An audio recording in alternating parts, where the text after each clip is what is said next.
Buenos días, hermanos. Vamos a empezar la enseñanza de este día. Vamos a seguir con el tema de descubriendo el bien de Dios en todas las cosas. Y antes de empezar vamos a hacer una oración. Vamos a pedir al Señor que abra nuestro corazón, que podamos entender su palabra y que venga a tocarnos. Bendito Dios, te damos muchas gracias por este tiempo, Dios. Gracias por proporcionarnos los medios, Dios, para poder encontrarnos contigo, Dios. Gracias por tu sangre, por tu fuego, por tu agua, Señor. Gracias porque nos has dado mucho más de lo que merecemos, Dios. Te rogamos en esta hora, Señor, puedas venir, bendito Dios, con tu Santo Espíritu a tocar, Señor, nuestro corazón. Abre, Señor, un espacio en nuestra tierra, en nuestro corazón duro, Dios, para que venga la semilla, Dios, bendito Dios, que venga su tiempo también a dar fruto, Dios. Gracias te damos, Dios. Gracias te damos, Señor bendito. Gracias te damos por tu palabra, Dios. Gracias, Señor, por el mensaje. Gracias por los mensajeros que han traído esta palabra a nuestras vidas, Dios. Gracias, Señor, te damos en el nombre de Cristo Jesús. Amén. Gloria a Dios. Bueno, siguiendo con el tema, dentro del lado de dolor de todas las cosas, habíamos platicado que hay un lado de dolor y un lado de placer, porque todas las cosas incluyen tanto el placer como el dolor. Y en el lado del dolor estuvimos viendo acerca de las angustias, pero también existen las durezas. Entonces este día vamos a enfocarnos un poquito a esta parte de las durezas, que es parte de todas las cosas que obran para nuestro bien. La cita base que estamos revisando es Romanos 8:28, ya la conocemos bien. Pero vamos al tema de la dureza. Todas las cosas que vienen a nuestra vida obran para bien, incluyendo las durezas. Todas las incomodidades que tenemos nosotros en la vida vienen por una razón. Dios, en su plan maestro, ya ha diseñado todas estas cosas y nuestro trabajo es poder mirar y encontrar aquellas cosas que están obrando el bien ahí.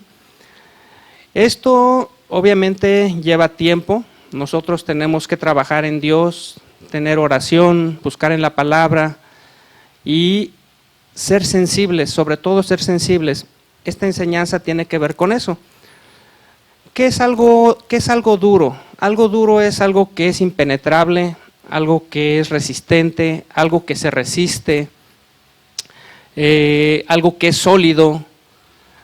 Y en nuestro caminar encontramos muchas veces situaciones que son así, donde no podemos vencer, donde nos cuesta trabajo poder romper esas cosas que nos están evitando seguir adelante.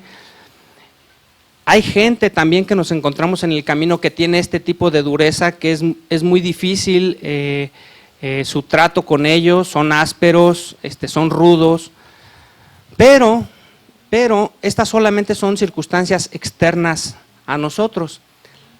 El mayor problema de dureza que nosotros tenemos está dentro de nosotros mismos. La Escritura enseña muchos lugares donde se habla de la dureza interna del corazón del hombre, y precisamente esto es lo que nosotros necesitamos aprender. Vayamos a Proverbios, al libro de Proverbios, me parece, vamos a empezar ahí.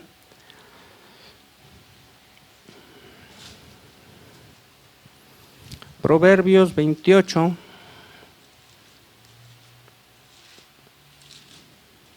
Versículo 14.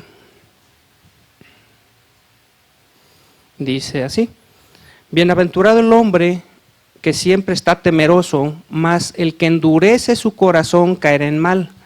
Entonces aquí vemos dos tipos de hombres.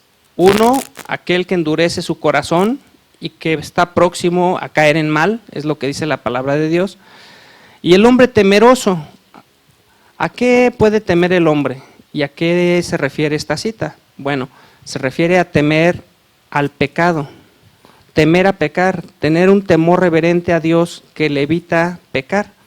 Si nos vamos más adelante ahí en Proverbios 29, un capítulo adelante, en el versículo 1, dice: el hombre que reprendido endurece la cerviz, de repente será quebrantado, no habrá para él medicina.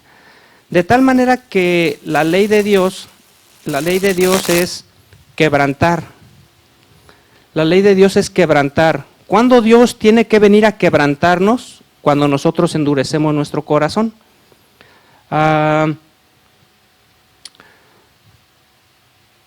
De una u otra manera Dios tiene que enseñarnos, y a veces para poder romper la dureza de nuestro corazón Él tiene que venir con una dureza más grande. Esa es la razón por la que leemos estas citas aquí en Proverbios, y habla de aquel hombre duro que tiene el corazón duro y que Dios tiene que venir con el quebrantador. El quebrantador simplemente es un ayudador de Dios, es alguien que le ayuda a Dios a romper el corazón de los hombres para que puedan venir y encontrarse con Él. Ahora bien, este tipo de dureza, en la Escritura existen 3 tipos de dureza que hemos sido enseñados. Una de ellas que vamos a estudiar hoy, no vamos a estudiar las otras 2, pero la que vamos a estar estudiando en hebreo es la palabra kashá. Kashá es un tipo de dureza. Ese tipo de dureza, entre sus definiciones, significa ser severo, ser denso, ser áspero, atribulado, difícil, ser duro, ser obstinado, ser recio, ser violento, ser fiero. Y entre todas estas definiciones hay una que significa que no recibe impresiones, o es muy difícil de recibir una impresión. Bueno, muchas veces Dios en muchas maneras nos habla. Dice la Escritura que Dios habla en muchas maneras, ya sea por sueños, por la Escritura, por alguna persona, por alguna circunstancia. Dios nos habla de muchas maneras. ¿Qué pasa? Que nosotros a veces no somos sensibles a la impresión que Dios quiere darnos en cierto momento. Precisamente estos días he estado estudiando esta parte, y en verdad es que Dios nos habla de muchas maneras. Simplemente nosotros nos falta la sensibilidad para escucharlo. Y regresando a esta palabra kashá, voy a ir al libro de Éxodo, en el capítulo 1, en el versículo 13. Voy a leer desde el 12. Pero cuanto más los oprimían, se refiere a los hijos de Israel, tanto más se multiplicaban y crecían. Así que estaban ellos fastidiados de los hijos de Israel, y los egipcios hicieron servir a los hijos de Israel con dureza, y amargaron su vida con dura servidumbre, en hacer barro y ladrillo, y en toda labor del campo, y en todo su servicio, al cual los obligaban con rigorismo.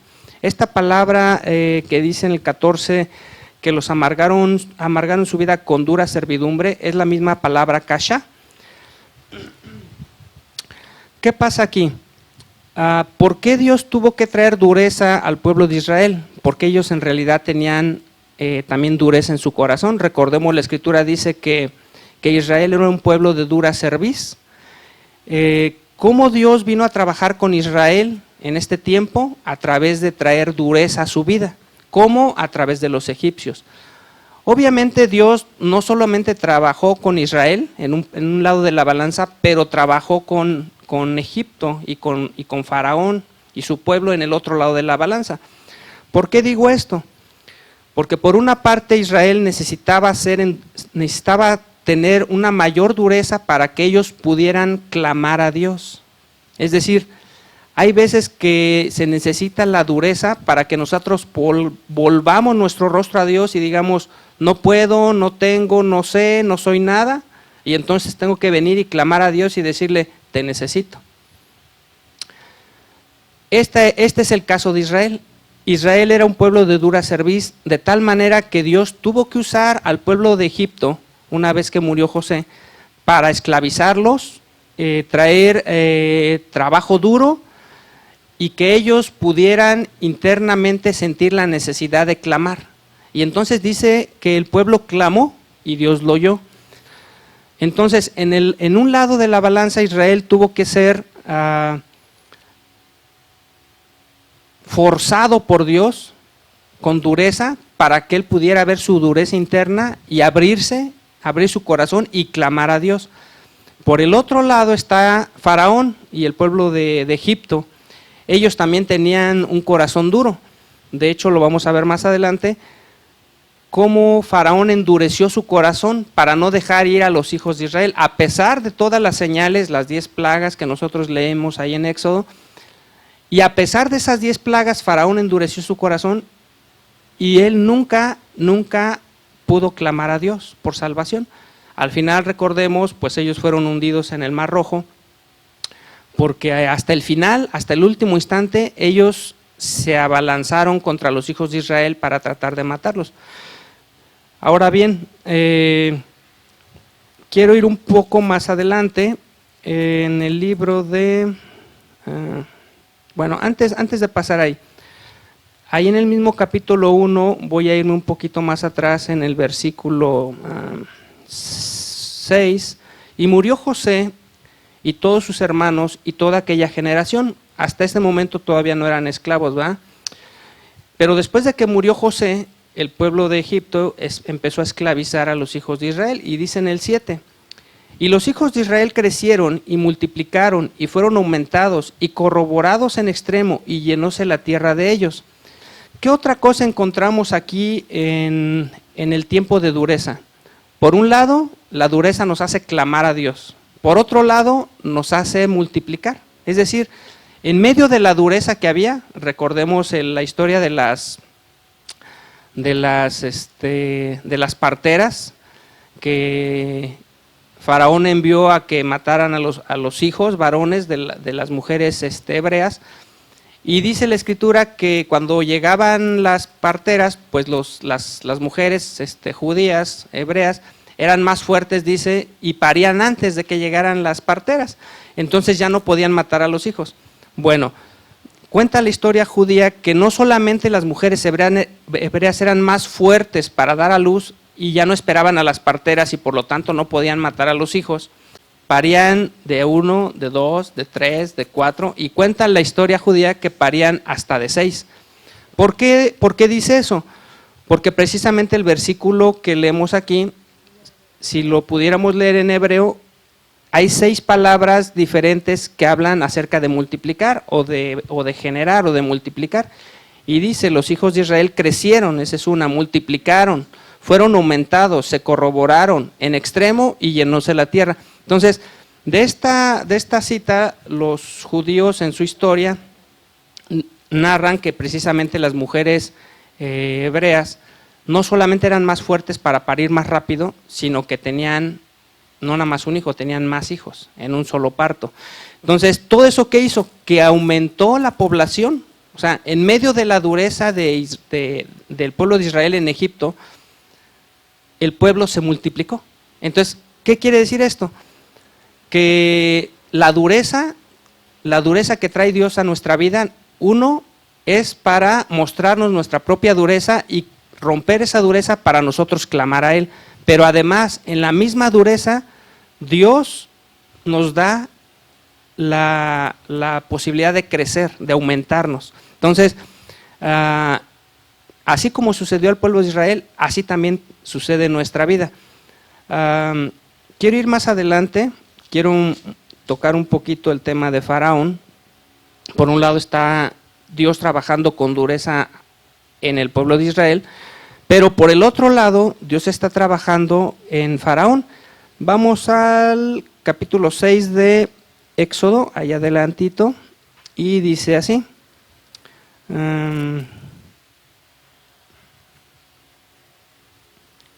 el versículo 8, y os meteré en la tierra por la cual alcé mi mano, que la daría a Abraham, a Isaac y a Jacob, y yo os la daré por heredad, yo Jehová.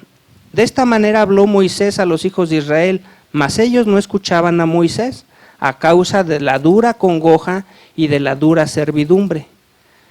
Entonces, ¿qué pasaba aquí? Vamos a recordar un poquito la historia de Israel. Aquí dice que a causa de la dura servidumbre, el pueblo de Israel no escuchaba a Moisés. Yo quiero preguntarles ahorita, yo sé que están en sus casas, pero pensemos,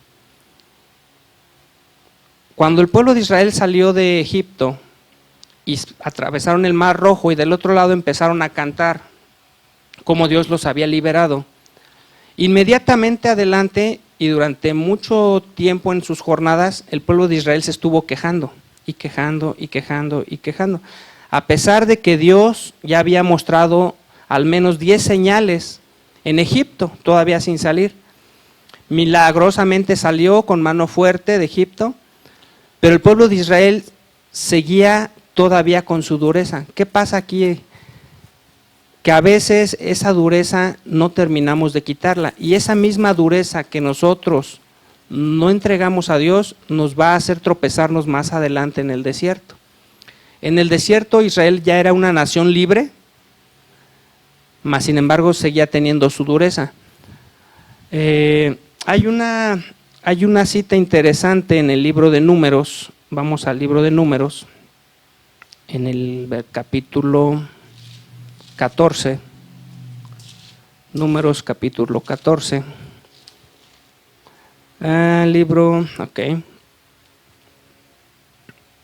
y estoy en el versículo 24. Recordemos desde el capítulo 12, es la historia de los 2 espías que fueron a espiar la tierra de Canaán y regresaron, 10 de ellos con un testimonio mentiroso, y 2 de ellos creyéndole a Dios, Josué y Caleb.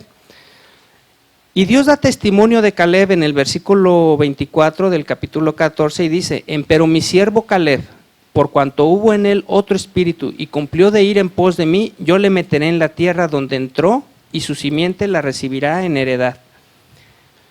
Y la pregunta es, ¿qué espíritu tenía Caleb que no tuvieron los otros 10 espías y toda la congregación de Israel de su tiempo, de su generación que murió en el desierto? ¿Cuál era el espíritu que tenía Caleb? El espíritu que tenía Caleb era un espíritu sensible, un espíritu que en medio de la dureza, porque Caleb había estado en Egipto, en medio de la dureza que él había recibido y sentido en Egipto, él pudo clamar a Dios y entregar su dureza, de tal manera que cuando vino a la tierra de Canaán a espiarla y ver cómo era, él dijo: si Dios nos quitó la dura servidumbre de Egipto a través de todas estas 10 plagas, a través del milagro de abrir el Mar Rojo y a través de todas las señales que hemos tenido, la nube, el fuego, Dios puede meternos a la tierra de Canaán. Dios puede meternos a la tierra de Canaán. ¿Cuál era el espíritu de Caleb? Un espíritu sensible, un espíritu que podía sentir el poder de Dios en cada situación, que podía sentir que Dios estaba con él en cualquier situación. Uno de nuestros pecados más grandes es que a veces decimos: es que no siento a Dios. ¿Y qué creen? Dios no se ha ido de nosotros. Dios ha estado ahí siempre. ¿Qué pasa? Que nosotros no lo sentimos, no somos sensibles. ¿Qué quiere decir que no somos sensibles? Que dentro de nosotros hay dureza. Por eso el tema tan importante que estamos estudiando. Porque imagínense tener el sentimiento de no sentir a Dios o no sentir la presencia de Dios cuando Dios nunca se ha ido de nuestro lado, cuando Dios está en medio de nosotros, cuando Él ya vino a nuestro corazón, cuando su Espíritu Santo dice la palabra que Él es presto. Entonces, simplemente es buscar la presencia de Dios, clamar la presencia de Dios. Alguien decía: cuando sientas que no sientes la presencia de Dios, tienes que clamar, pero clamar significa desgarrarte por dentro, hacer un grito desgarrador, algo que en tu grito no solamente sea tu cuerpo, sino sea tu alma. Tu alma tiene que clamar a Dios. ¿Recuerdan cuando la sangre de Abel clamaba? Es el mismo grito, esa sangre tenía un alma, esa alma era la que clamaba. Ese es el mismo grito de clamor que nosotros necesitamos tener para buscar la presencia de Dios. Ok. Vamos allá adelante, estábamos en Éxodo 6, me voy a regresar y vamos a Éxodo 7, vamos a ver algo con respecto a Faraón, también muy interesante. capítulo 7 de Éxodo, ¿ok? Y será el versículo 1, vamos a empezar desde el 1. Y Jehová dijo a Moisés: mira, yo te he constituido Dios para Faraón, y tu hermano Aarón será tu profeta. Tú dirás todas las cosas que yo te mandaré, y Aarón tu hermano hablará a Faraón para que deje ir de su tierra a los hijos de Israel. Y yo endureceré el corazón de Faraón y multiplicaré en la tierra de Egipto mis señales y mis maravillas. Y Faraón no os oirá, mas yo pondré mi mano sobre Egipto y sacaré a mis ejércitos, mi pueblo, los hijos de Israel, de la tierra de Egipto con grandes juicios. Y dice en el 3, y yo endureceré el corazón de Faraón. Bueno, ¿quién endureció el corazón de Faraón? La escritura dice que fue Dios. Sin embargo, más adelante en el capítulo 13, ahorita vamos a regresar ahí, solamente para tener toda la panorámica. Capítulo 13, versículo 15. En el 15, y endurecióse Faraón en no dejarnos ir. Jehová mató en la tierra de Egipto a todo primogénito, desde el primogénito humano hasta el primogénito de la bestia, y por esta causa yo sacrifico a Jehová todo primogénito macho, y redimo todo primogénito de mis hijos. Esta es la historia cuando estaban saliendo ya de Egipto, el día de la Pascua. Pero dice, y endureciéndose Faraón en no dejarnos ir. Entonces, en un lado de la balanza, volvemos a encontrar estas balanzas, en un lado de la balanza dice que Dios endureció el corazón de Faraón, y en el otro lado de la balanza dice que Faraón endureció su corazón. ¿Qué sucedió aquí realmente? Bueno, la explicación es que Dios es omnisciente, de tal manera que Dios sabe nuestros corazones. Dios sabe que a pesar de que Dios te mande señales para imprimir una respuesta en nuestro corazón, para romper nuestro corazón, para hacernos sentir algo, Dios sabía que Faraón no lo iba a hacer. Y la prueba está en las 10 plagas. Es más, desde la primer plaga, desde la primer señal, Dios sabía que Faraón no iba a dejar salir al pueblo de Israel y que iba a endurecer su corazón. Por esa misma razón Dios dijo, voy a endurecer su corazón. ¿Por qué? Porque cada prueba, cada señal, cada forma de manifestarse a él, cada intento de Dios de que Faraón reaccionara, en lugar de hacer una mella en su corazón y hacerlo sensible y hacerlo tener una impresión de Dios, fue todo lo contrario. Cada vez se fue endureciendo más y más y más y más. Esto Dios lo sabía desde el principio. La pregunta ahora es, ¿por qué si Dios sabía desde el principio que Faraón iba a endurecer su corazón desde la primera señal, por qué siguió haciendo más señales? Y bueno, la respuesta es, recordemos que había un testigo que se llamaba Israel. Entonces, todas las demás señales fueron para Israel. Entonces, Dios cuando trabaja en nuestra vida en dureza, no solamente nos está dando un testimonio a nosotros, sino que está dando un testimonio a todos los que nos rodean. Cuando yo estoy en una situación de dureza y levanto el nombre de Dios, la gente que está alrededor, los testigos, ellos pueden ver y decir, esa persona, a pesar de la dureza, sabe que Dios está con él. ¿Qué pasa si en medio de la dureza yo me quejo? Los testigos que están a mi alrededor van a decir, ese Dios no es Dios, porque si fuera Dios, él creería en él y Dios lo rescataría. ¿Qué pasó con Israel? Dios era Dios y Dios lo sacó con mano fuerte de Egipto. Entonces, vemos cómo la misma dureza funciona para unos para bendición y a otros para perdición. Faraón fue a perdición, se ahogó en el Mar Rojo y Egipto salió liberado de Egipto. Ahora bien, lo que comentaba hace rato, Israel salió de Egipto, pero porque clamaron, pero aún no habían entregado toda su dureza. Yo les comenté que hay 3 niveles de dureza. Solamente estamos estudiando el primer nivel, que es la palabra kasha, pero hay otros 2 tipos de dureza más, con los que tenemos que trabajar. Si nosotros no trabajamos con este primer tipo de dureza, que es digamos que la dureza más suave, por decirlo de una manera, no vamos a poder trabajar con los otros tipos de dureza que son más fuertes. Hay otro tipo de dureza que en hebreo es hazak. Hazak es la misma palabra que se utiliza para hablar de Ezequiel, que es fortaleza de Dios o poder de Dios, y que significa precisamente eso: fuerza, fortaleza, resistencia. Y lo que significa esa palabra, su raíz, es ser inflexible. Ser inflexible. Si no trabajamos con esta dureza kasha, cuando lleguemos a ese tipo de dureza hazak, que es una dureza inflexible, que esa no la puedes imprimir, simplemente se rompe. Es como un cristal, no lo puedes doblar, simplemente cuando ejerces suficiente fuerza se va a romper. Es ese tipo de dureza, la dureza hazak.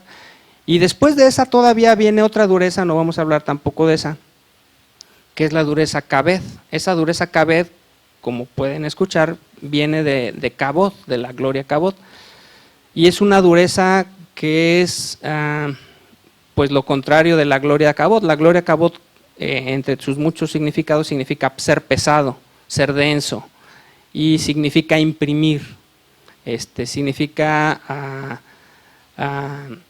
imprimir para pertenecer a algo, como poner un sello. Entonces esta dureza kabed tiene el mismo significado, de tal manera que esa dureza es en el fondo de toda nuestra dureza, o más bien parte de nuestra dureza es el orgullo. ¿Por qué nuestro corazón es duro? Porque hay orgullo. ¿Cuál es el fondo del orgullo? Es el creer que yo soy algo, que yo puedo algo, que yo tengo algo. Ese es mi sello de yo soy yo puedo, yo tengo, mi personalidad, lo que yo soy. Todo eso es lo más profundo que hay dentro del orgullo y de la dureza. Pero no vamos a hablar ahorita de eso, vamos a ir un poquito más adelante. Vamos al libro de Marcos. En el libro de Marcos hay 4 ocasiones en que Jesús tuvo que lidiar con la dureza de la gente, ¿va? Entonces vamos al libro de Marcos y vamos a estudiar un poquito acerca de Jesús y cómo trató con la dureza en su tiempo. Marcos capítulo 3.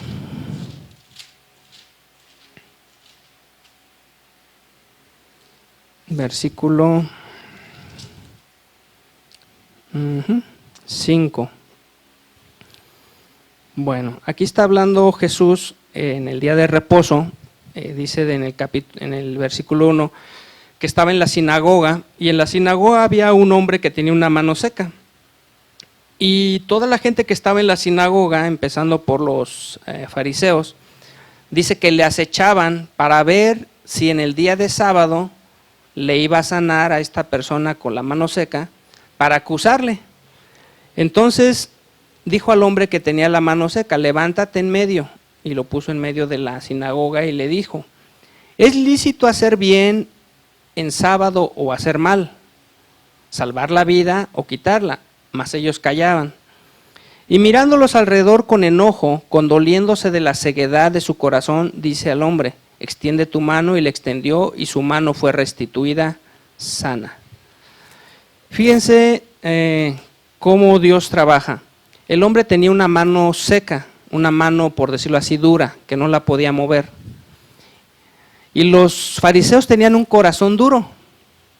Así como externamente este hombre tenía una mano dura o seca que no se podía extender, los corazones, en contrapartida, los corazones de los fariseos tenían un corazón duro. Y Dios dijo: vamos a ver qué es más fácil, que esta persona que tiene una mano seca, dura, puede tener vida y la puede extender, o ustedes, fariseos, pueden abrir su corazón y reconocer quién es Dios. Al final de cuentas, dice que Jesús, mirando alrededor, se enojó, se condolió, le dolió por la ceguedad de su corazón. Si estudiamos esta parte, vamos a encontrar que lo que tenían los fariseos pues era una dureza en su corazón. Y prefirieron callar y seguir creyendo los principios de su ley de hombres, de sus leyes de hombres, que creer al testimonio de Jesús. Jesús les dijo alguna vez a los fariseos, si no creen en mí, por lo que yo soy y por lo que yo digo, crean por lo que yo hago. En todo caso, en este momento Jesús, ellos ya sabían su palabra y Jesús les dio la demostración no nada más de que Él hablaba, sino que Él hacía las cosas. Entonces, los fariseos no creyeron ni por el dicho de Jesús, por quién era y por las palabras que Él decía, pero tampoco creyeron por lo que Él hacía. Entonces, los fariseos quedaron con su dureza. Y bueno, como vimos en la historia de Israel en Egipto, en esta parte sucede lo mismo. Por una parte, Dios libera a una persona con una dureza física en su brazo, en su mano, y en el otro lado, los fariseos, como Faraón, igual se quedaron con su dureza y al final de cuentas la mayoría de ellos no creyó que Jesucristo era el Mesías. Pero bueno, vamos a otra historia adelante en Marcos 6. Vemos cómo el mismo principio sucede tanto en Éxodo como aquí en Marcos con Jesús. Y estoy en Marcos 6, en el versículo, déjenme ver, estoy en el 50, en el versículo 50 dice así: porque todos lo veían y se turbaron, mas luego habló con ellos y les dijo, alentaos, yo soy, no temáis. Y subió a ellos en el barco y calmó el viento, y ellos en gran manera estaban fuera de sí y se maravillaban, porque aún no habían considerado lo de los panes, por cuanto estaban ofuscados o duros en sus corazones. Y cuando estuvieron de la otra parte, vinieron a la tierra de Genezaret y tomaron puerto. ¿Qué pasó aquí, hermanos? Bueno, si leemos un poquito antes de estos versículos, es la historia de la alimentación de los 5,000. Dice, déjenme ver, y los que comieron, estoy en el versículo 44, y los que comieron eran 5,000 hombres. Y luego dio prisa a sus discípulos a subir en el barco. ¿Qué hizo Jesús? Alimentó a 5,000 gentes. No vemos en el Inter nadie que haya dicho gracias. Jesús les dice que rápidamente suban al barco para que vayan delante de él a Betsaida, dice en el 45, de la otra parte de la mar. Y mientras él despidió a la multitud, que se quedó en tierra obviamente, y después que los hubo despedido se fue al monte a orar. Jesús sube al monte. Y como fue la tarde, el barco estaba en medio de la mar y él solo en la tierra, ya se ha ido toda la gente. Y los vio fatigados, bogando porque el viento les era contrario, y cerca de la 4ª vigilia de la noche vino a ellos andando sobre la mar y quería precederlos, es decir, quería adelantárseles. Y viendo ellos que andaba sobre la mar, pensaron que era fantasma y dieron voces.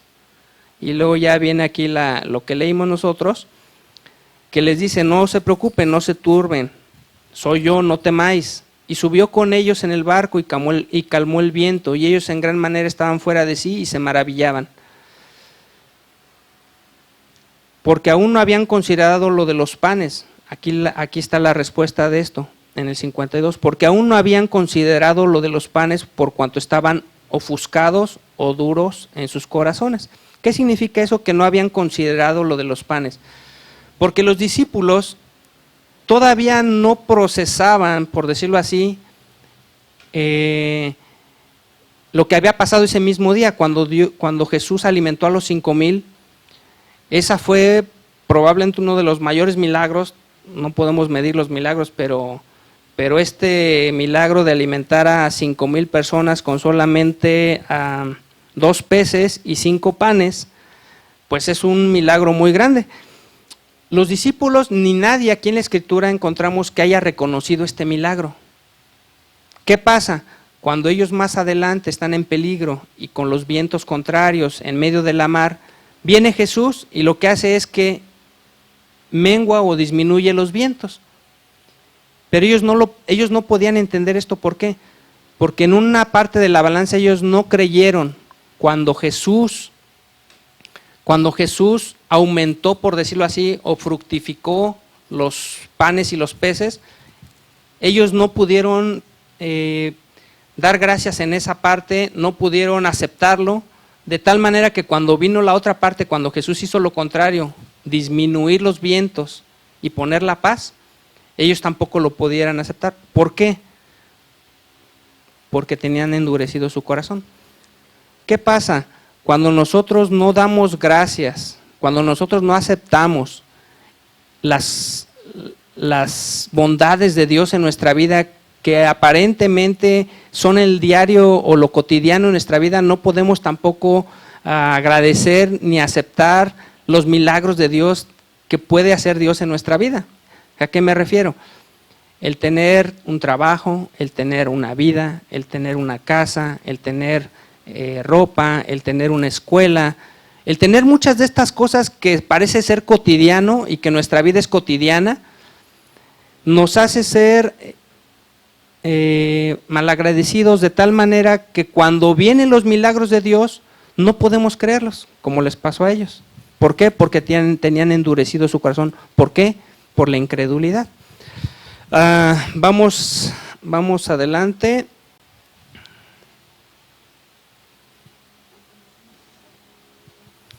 Vamos adelante a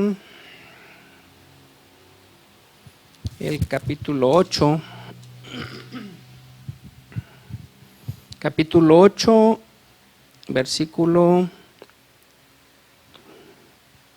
en el 15.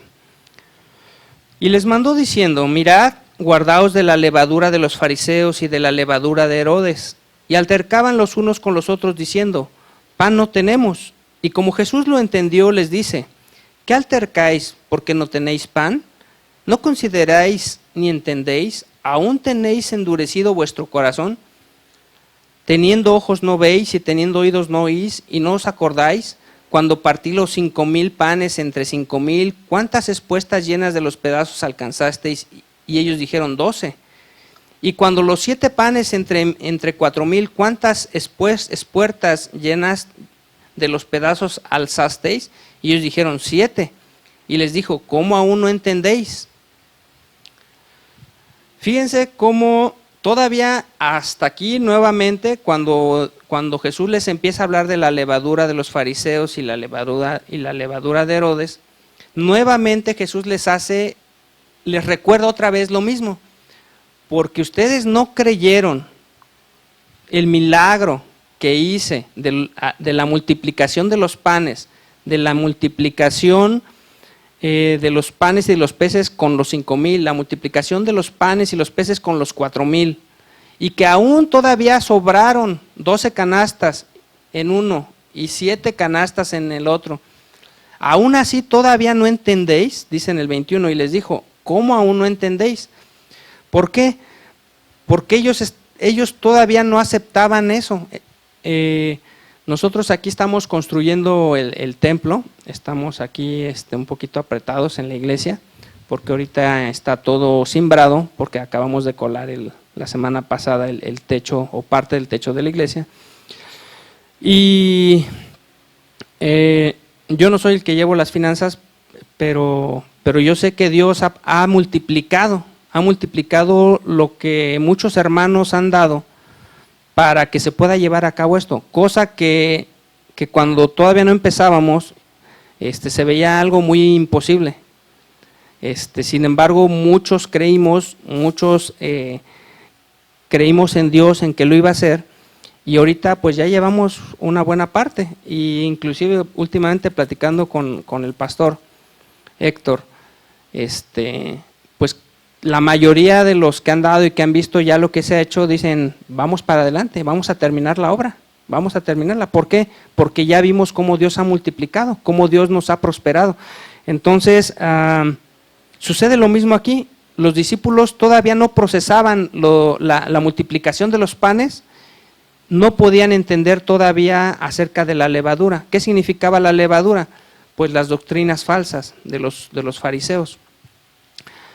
Dice Jesús, teniendo ojos no veis y teniendo oídos no oís y no os acordáis.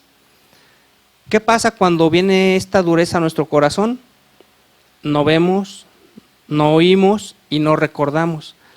No recordamos el principio de todo. Siempre, todos los días de nuestra vida necesitamos recordar el principio de nuestra relación con Dios, el principio de nuestra salvación, el principio del camino. ¿Por qué? Porque al final de cuentas, alguien nos enseñó que el final va a ser como el principio. Necesitamos tener el principio, recordar siempre el principio. ¿Por qué? Porque no importa lo que sea, no importa lo que pase, no importa tu fe, Dios va a terminar la obra. ¿Sí? Gloria a Dios, bendito tu nombre, Jesús. Bueno, vamos a la otra cita que está en Marcos 16, perdón. Les dije que había 4 citas donde se habla de la dureza en Marcos.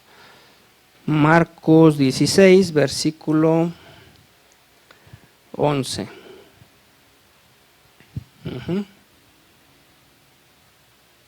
Vamos a leer desde el 10. Yendo ella, lo hizo saber a los que habían estado con él, que estaban tristes y llorando.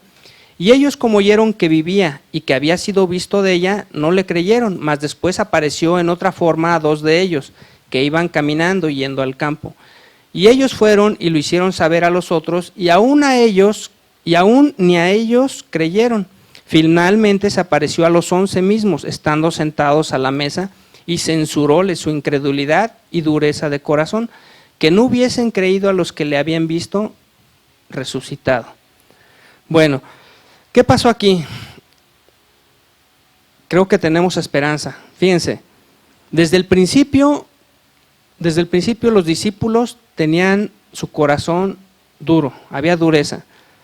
Tuvieron experiencias con Jesús, la multiplicación de los panes, etcétera, etcétera.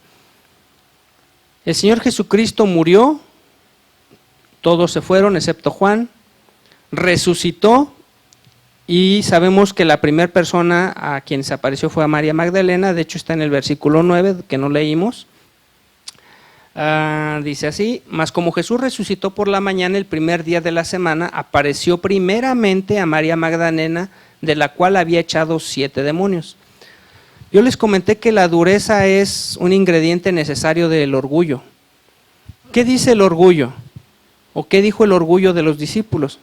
¿Cómo es posible que el Señor Jesucristo resucitado no se apareció primero a nosotros y se apareció primero a una mujer?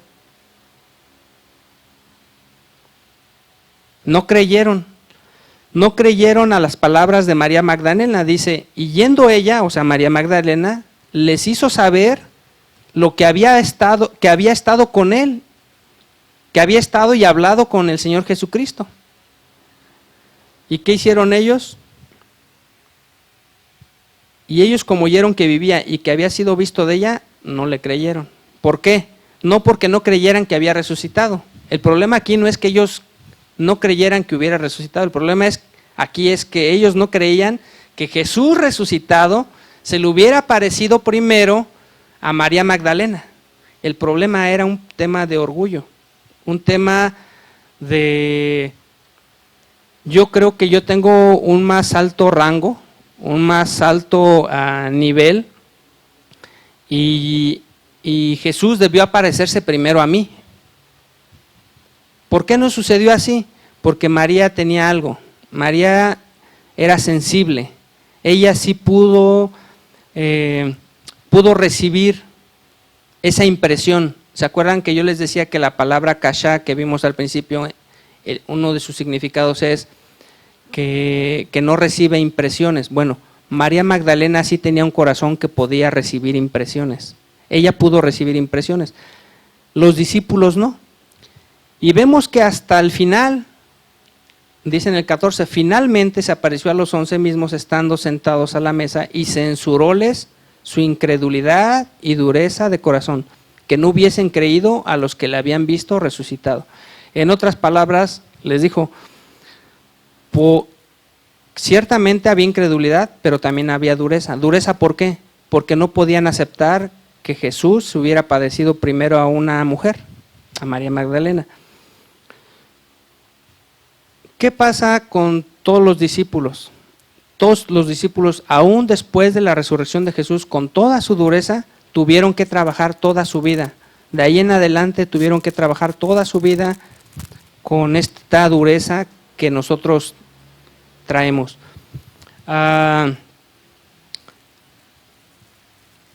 Les digo que tenemos esperanza porque los apóstoles, todos ellos, pues tienen un lugar en la eternidad. Nosotros sabemos que hay fundamentos y esos fundamentos son los apóstoles. Quiere decir que ellos al final vencieron la dureza en su corazón.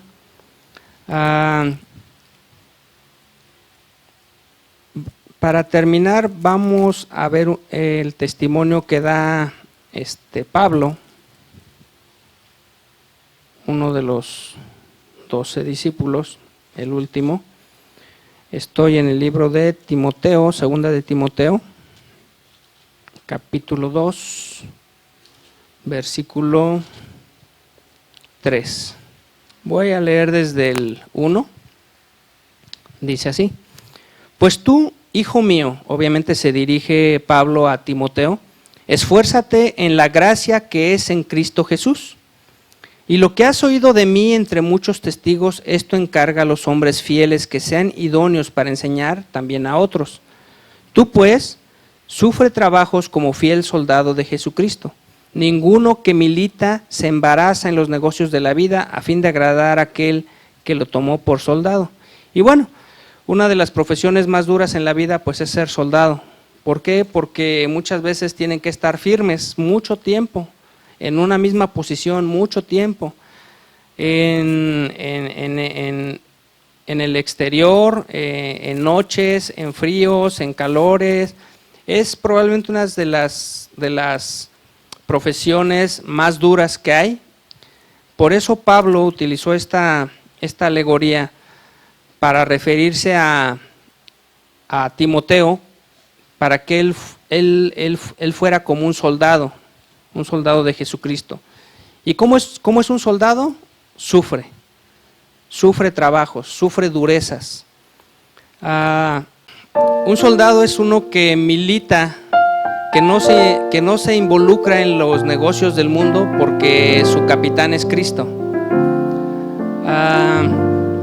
Resumiendo toda la enseñanza, ¿cuál es el bien que encontramos en medio de las durezas? Dice la Escritura que mientras más oprimían a Israel, más se multiplicaban. ¿Qué quiere decir esto? Que cuando vienen las durezas, Dios va a darnos crecimiento. Mientras más los oprimían también, más clamaban a Dios y por lo tanto su relación personal, íntima con Jesús también crecía. La dureza también preparó a Israel para salir de Egipto con muchos dones. Dice la Escritura que salieron con dones porque despojaron a los egipcios. Y es un tipo de nosotros. En medio de las durezas Dios nos va a dar lo necesario para poder salir de este mundo y llegar a la tierra de Canaán espiritual.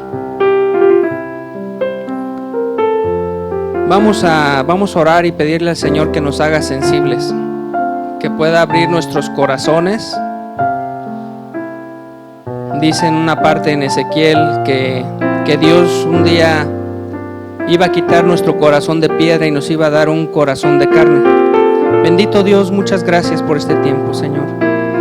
Gracias porque nos has permitido escuchar tu palabra, Señor. Señor Dios, danos un corazón sensible, Señor. Un corazón, Dios, que tema tu nombre, Dios. Un corazón que tema hacer el pecado, Dios. Danos, Señor, bendito Dios, un corazón que pueda sentirte, Señor. Un corazón de carne, Señor, bendito Dios.